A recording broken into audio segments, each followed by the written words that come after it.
Hi, I'm Yunay. Welcome to this week's mini lesson.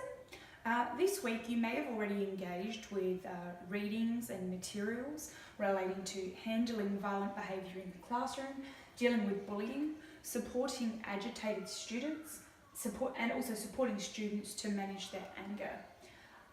This week in my mini lesson, just so that I can place quite a lot of emphasis on one subject area, I'll be focusing on providing support to students who might have experienced trauma, and this will include students with post-traumatic stress syndrome. If you would like to know more about post-traumatic stress syndrome, please pause the video now and scan the QR code. There are some specific signs that educators can look out for, such as decreased interest in school activities, a decline in academic performance, an absence from school or frequent absences from school. The child may even report difficulty sleeping, or you might just notice that they're tired at school every day. A child may be non-verbal. And all of these signs may point to PTSD. If you'd like to know more about complex PTSD symptoms, then please pause and scan this QR code now. Managing your learning environment can be complex, and it can be even further complicated when you're working with students who have PTSD. Guided by Williams' 4S framework, classroom environments can be constructed that allow students to develop their own self-regulation. Some strategies for this might include displaying routines so that students can be prepared for the day ahead. Time for an activity. Grab a pen and some paper and come back and sit down.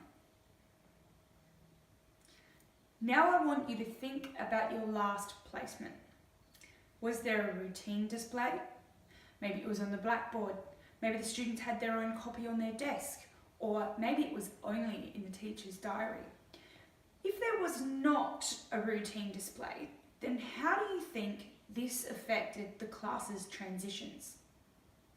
Was the effect positive or negative?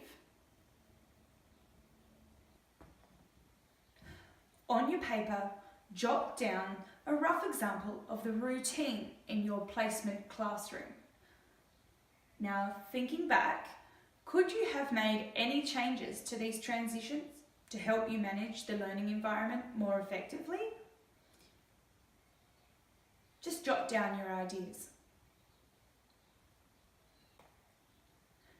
Now put this idea into your TFL diary or your ProfX4 folder in preparation for your final placement, where you'll be able to test it out in a realistic class environment, making changes to improve your practice. Another strategy for developing self-regulation is to provide materials that are fully accessible to the child. Cupboards, shelves and trays should be at a height appropriate to the age range. Specific to PTSD, these materials may include de-escalation maps that the child can use to map how they're feeling at different periods of the day, or body awareness charts used to help children locate what is happening on their body when they are feeling out of control. When students can help themselves to resources, they can begin to develop their sense of self-efficacy. Carefully utilising space can enhance the setting, again confirming the benefit of using the 4S framework as a guide. Researchers, including Corley and Davies, all agree that many students, including those with PTSD, can benefit from having access to a calming place of rest.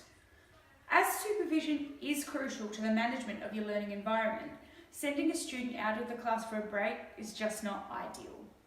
Therefore, the research recommends creating a calm zone within your classroom that may be accessed by any student requiring a break, or just needs a little time to help themselves become calm. The calm zone is part of a preventative strategy designed to assist children to return to a just right state well before any incidents occur.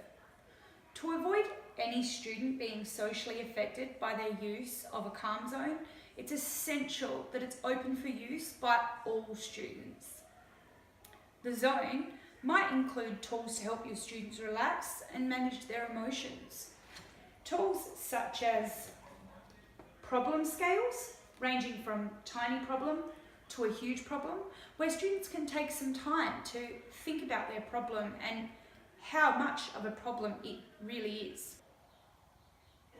If you would like to know more about how a calm corner or a quiet zone could make your classroom a safer place for your students, then just scan the QR code to find out more. Your quiet zone might include soft cushions, squishies, and fidgets. In an extreme case of PTSD, a child might also like to bring in something that keeps them calm at home, a favourite toy, a cushion, anything that makes them feel comfortable. You may also want to include music in your calm zone.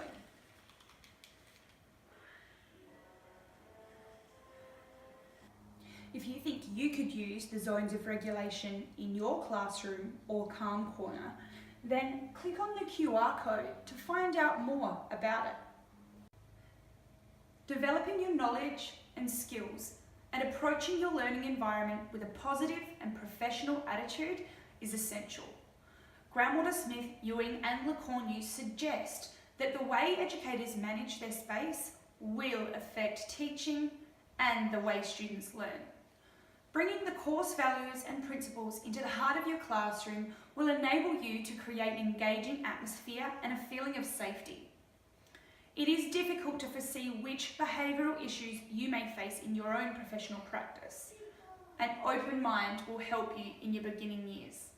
Expect the unexpected, look after your own mental health, and always ask for help.